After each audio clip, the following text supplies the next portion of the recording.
Épître aux Hébreux, chapitre 6. C'est pourquoi, laissant les éléments de la parole de Christ, tendons à ce qui est parfait, sans poser de nouveau le fondement du renoncement aux œuvres mortes, de la foi en Dieu, de la doctrine des baptêmes, de l'imposition des mains, de la résurrection des morts et du jugement éternel. C'est ce que nous ferons, si Dieu le permet. Car il est impossible que ceux qui ont été une fois éclairés et qui ont goûté le don céleste, qui ont eu part au Saint-Esprit, qui ont goûté la bonne parole de Dieu et les puissances du siècle à venir, et qui sont tombés, soient encore renouvelés et amenés à la repentance, puisqu'ils crucifient pour leur part le Fils de Dieu et l'exposent à l'ignominie. Lorsqu'une terre est abreuvée par la pluie qui tombe souvent sur elle, et qu'elle produit une herbe utile à ceux pour qui elle est cultivée, elle participe à la bénédiction de Dieu. Mais si elle produit des épines et des chardons, elle est réprouvée et près d'être maudite, et on finit par y mettre le feu.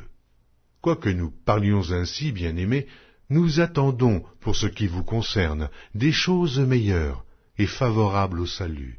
Car Dieu n'est pas injuste pour oublier votre travail et l'amour que vous avez montré pour son nom, ayant rendu et rendant encore des services aux saints.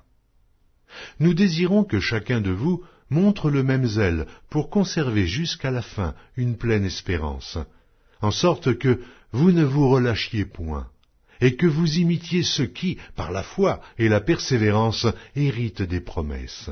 Lorsque Dieu fit la promesse à Abraham, ne pouvant jurer par un plus grand que lui, il jura par lui-même et dit « Certainement je te bénirai, et je multiplierai ta postérité. » Et c'est ainsi qu'Abraham, ayant persévéré, obtint l'effet de la promesse. Or les hommes jurent par celui qui est plus grand qu'eux, et le serment est une garantie qui met fin à tous leurs différends.